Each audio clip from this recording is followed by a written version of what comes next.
Hello, my darlings. Welcome back. Welcome back. Today we are going to end our turn around the circle talking about the element of earth. Now we are looking to the north. We are closing our circle of summoning. Earth is the fourth element that we call to the circle. It is not the last because it is not great. It is the last because we are calling on its grounding energy to set the boundaries of our circle when we summon it. If we are talking about Earth in general, its season is winter. Its time is midnight. So Cinderella should be very reminiscent of that. Its direction is north, as we've said. And it is most aligned with the root chakra, of course, because Earth is all about grounding ourselves. As far as our astrological signs, we have Taurus, Virgo, and Capricorn.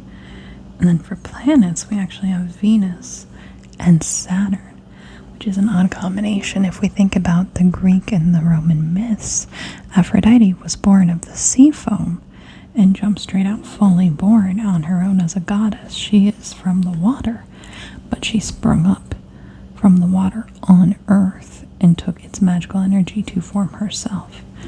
And Saturn, the grandfather of the gods, not the nicest man ever, and his wife actually was Gaia, who is Earth personified. So there's some very interesting mythological connotation there if you're into mythology like I am.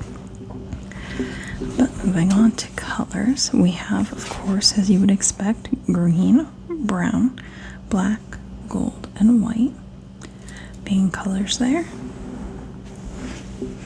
When we are invoking Earth to our circles, of course, we have the usual candles in the colors that we are looking to call forward, such as we did with our blue, white, light blue candles before. And as always, any color of candle can be replaced with a basic white candle to make your life easier and cheaper. Also doesn't have to be this size. You can use tea lights, pillar lights, Yankee candles if you've got some, basically whatever you have on hand. But of course we also have copper items. I don't have anything copper in front of me per se, but I do have a copper colored pen that has some very pretty dried flowers in the little crystal ball at the end. Super cute. If I was summoning Earth, I could use that to represent it. Well, in the correct spot in the circle, of course, on the north facing point. Also wooden objects. So any carvings, sticks, things of that nature can be used. Carvings are especially nice because you can infuse them with a lot of energy and intention if you know how to carve or you learn to carve. Flowers, dirt itself or earth, put into a ceramic dish, keep on your altar. Salt. Now salt is going to come up twice because, of course, salt is mined from the earth, which technically, for all intents and purposes, makes salt a crystal. Now, if you've been through chemistry class, you know salt forms crystals as its base structure when we're talking about chemical formation, but for our purposes, that crystalline structure also means that it can be used to represent Earth. If you're doing a spell that specifically requires crystals to be used, you can use a chunk of Himalayan salt, for example, or Dead Sea salt, black salt, any of various things that you have to represent Earth. Salt is also great for purification, and you'll notice a lot of the herbs and crystals that we are going to talk about have a lot to do with purification and protection spells, but we'll get to that point. I'm getting ahead of myself again. Crystals of any kind namely, of course, the ones that are most closely associated. But if you find a shiny crystal in the ground and you're not quite sure what it is, you can still use it to represent earth in your circles. Just pick up the shiny rocks off the ground. They're nice. If it calls to you, take it home. Also, ceramics. Ceramics are made of earth. So anything ceramic related, like my incense dish that I use for different spells and stuff, is ceramic. This would be a good one to hold an earth offering or represent earth in a circle. Herbs and plants, again, of any nature, there are specific ones that you would want to use more than others to represent it specifically, but any herbs or plants you can get your hands on really will work to symbolize earth. And to be a little specific in a very cute, fun kind of way, acorns, pine cones, depending on where you live, those things might be ready and accessible and easy to come by. Great representations of earth there as well.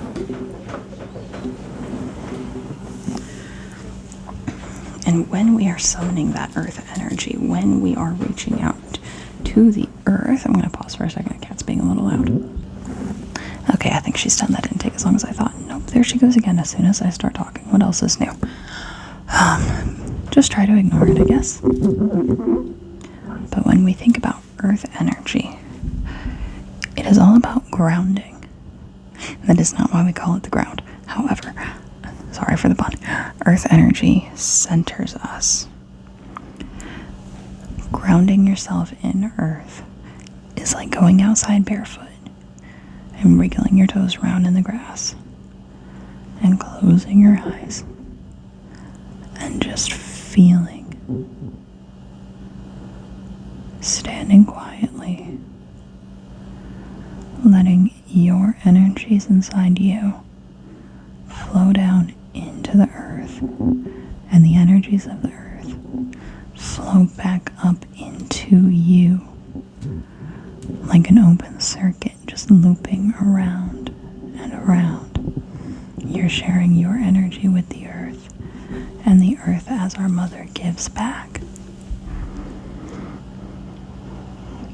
The natural energies of the earth will center you, bring you peace, and allow you to find that home inside of you, that sanctuary that is both inside yourself and connected to every other living thing around you at the same time. And it opens your mind in a way that nothing else will.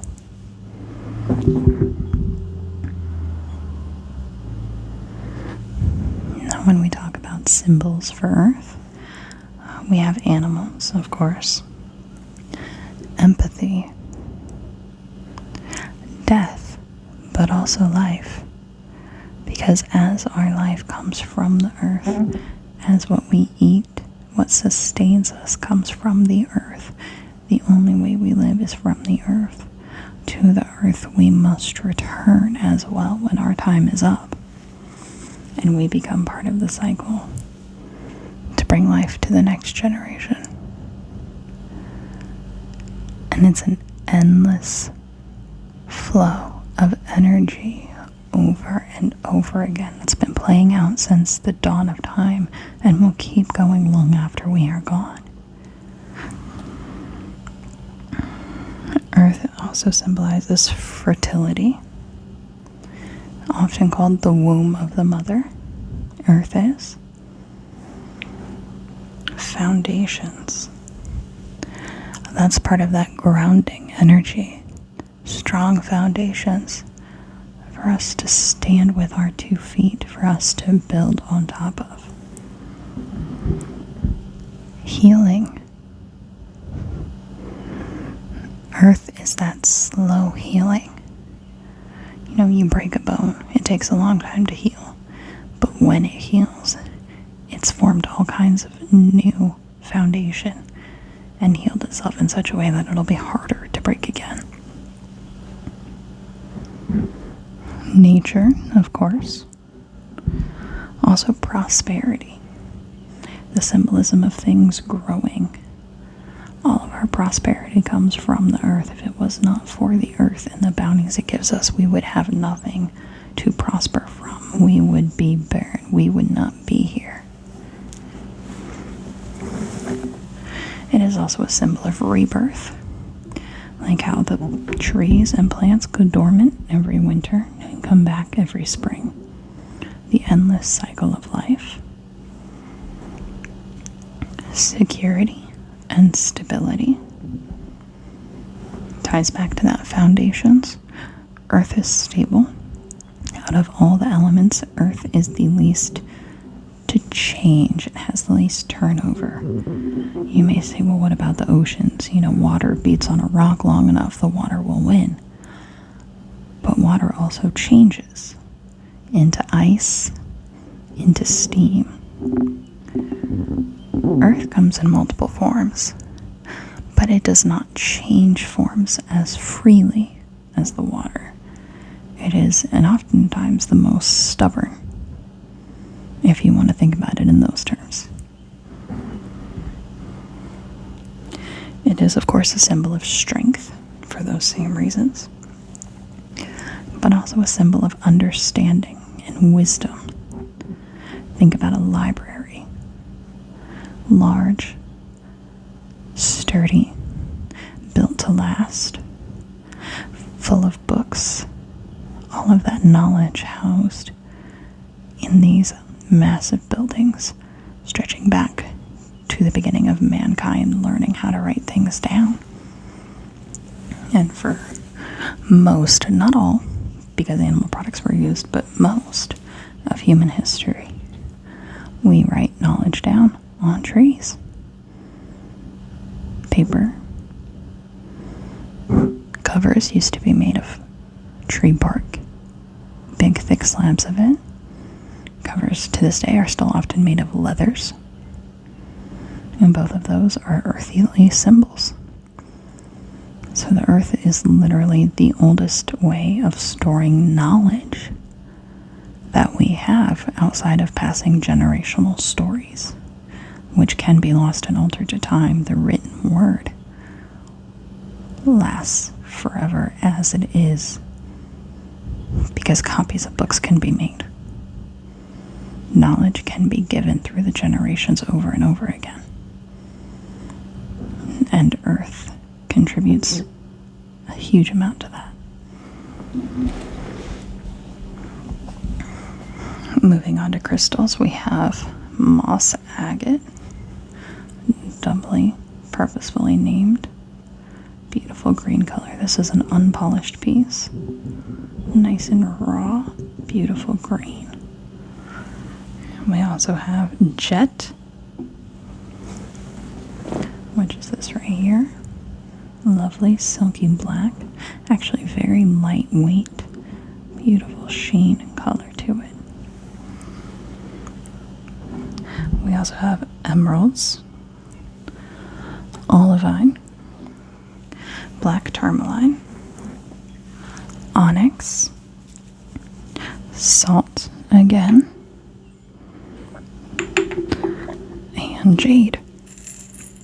I have green jade here that we've used in prior spells. And also the other bracelet that I'm wearing when I do all of these videos is green jade. It's a bit lighter green jade. It's not super expensive or anything like that.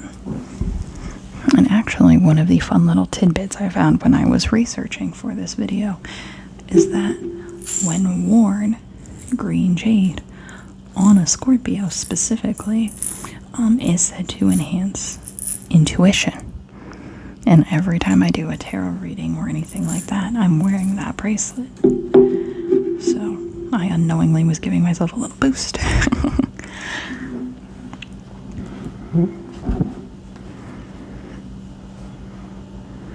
And then as far as our plant connotations, of course, any plants are representative of Earth, but when we're talking about summoning or representing Earth, we'll look for cedar. such as these cedar fronds, cypress, which is part of the tree family,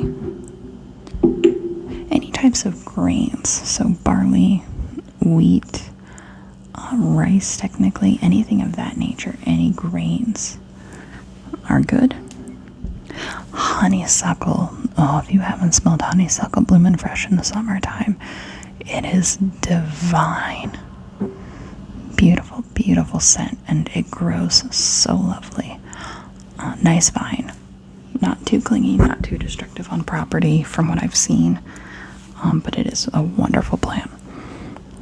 Also ivy, a couple different vines here. Magnolias, another lovely, beautiful flower. Great smell. Any types of nuts and oats, so tree nuts, peanuts, both products of the earth. Oats, again, goes with those grains. Cashews, pecans, almonds. Apologies if you're allergic. But don't eat them, just put them in your circle, light them on fire, don't breathe it in. Just kidding, do not do that. That is not medical advice. Please ignore me. And then we have patchouli, which kind of gets a bad rap as being that one particular smell for quote-unquote hippies. It's used in a lot of incense blends because it is very good for grounding, money spells, and shielding against negativity. So people smell it a lot because it's popular, because it's very useful and has a lot of different applications. And then, of course, primrose, another lovely flower, and sage. As you know, I keep two varieties. I have the white sage here and the blue sage, which is a bit finer. This one's more ground. But both kinds of sage are also good for protection spells and banishing negativity. Same with the salt, the patchouli. The cedar is also good for protection and banishment, and also success spells. So a lot of the earth element is for that protection. It comes with being well grounded. Oh, there's a train. Now, if we're being entirely honest, I'm not sure how much of the train horn you can actually hear when I record these videos. I have the windows and everything shut, so hopefully it's not very much and it's just kind of a background noise. I have tried audio filters to kind of clean it out, but with the fact that I'm talking so low, the audio filters can't really distinguish between my voice and background noises like the trains, at least not the ones I've tried. So if you have any tips for that, let me know. Because, yeah, pausing every time a train goes by, it's a little unpredictable. But to round out our list, we're going back to the tarot cards. And as we've already talked about in tarot videos, Pentacles is representative of the earth. So let's see. And I will do a dedicated reading video very soon. We have some holidays coming up for the summer that I will be discussing very shortly as well. So expect another video with a reading with my Moon Wisdom cards. That one is also an oracle deck, though, not a tarot deck like this, so I will have to play with it a little bit to get correctly situated to do a reading. Or maybe we'll just look at the cards because they are very pretty, and I'm a sucker for pretty cards.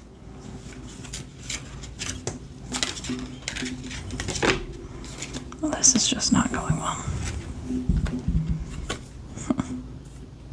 Not a pentacle. I got death and it was inverted when I picked it up, so that's exciting. Am I holding my whole deck upside down though?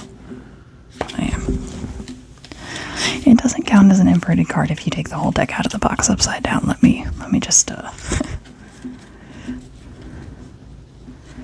but that's fun. Death is not anything to be afraid of. usually means an ending, a new beginning, something transformative happening. And that is a lovely message, and I appreciate that insight. But I am looking specifically for the first pentacle to cross my path. And we will see what the earth would like to tell us today.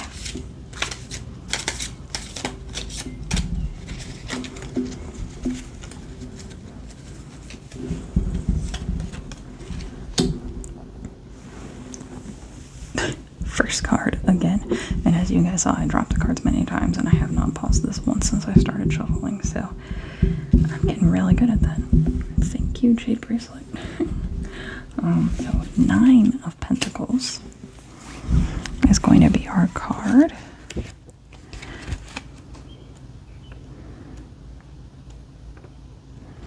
And the 9 of Pentacles, I do still often use the guidebook that's in there, but I did also go through a phase where I wrote down a bunch of card meanings. Okay, so the 9 of Pentacles symbolizes achieving balance between being an independent person and a relationship if you're in one. It also represents self-care and self-love. Very important. Definitely something that the earth, being the element of grounding, would want us to prioritize, would be that self-care and self-love. Because let's be very real, no one's going to take care of you for you. You got to do the work yourself. So I am going to leave this here and ruminate on that for a little bit, because I like that.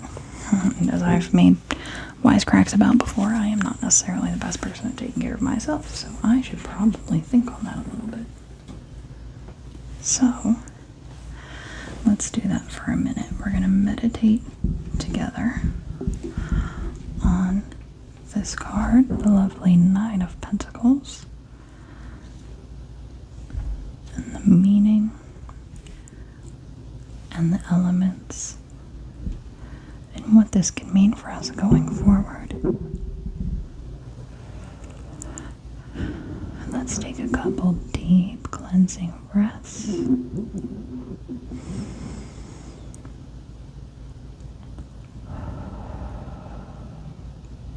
Just in through the nose.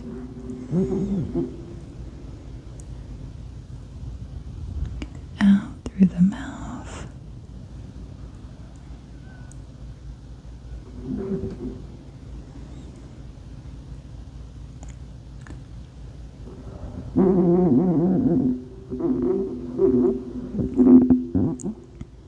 And let's think about, what does self-love mean to you?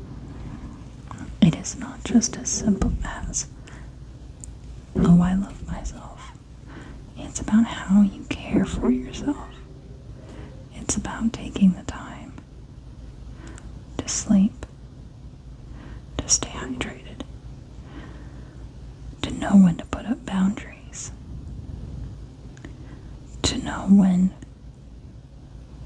you are doing things for your goals and to better your future, and not simply because others want you to.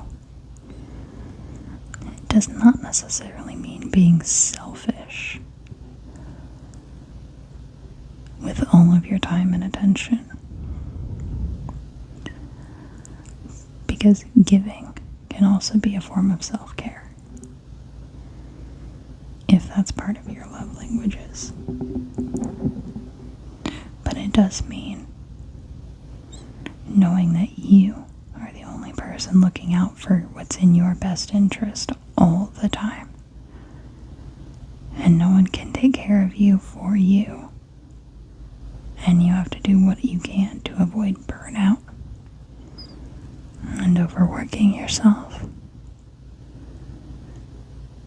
and letting people take advantage of your time and your kindness, because you are so kind and so gentle and so sweet.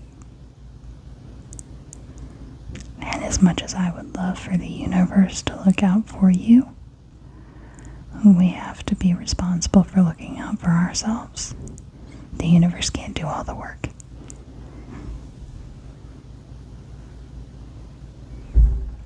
Thank you for meditating on this with me. That does conclude our Elements series. So our next topic will be how it all goes together, how it connects, and what the importance is. But in the meantime, I hope you have a wonderful day. I love you very much, and I'll see you next time.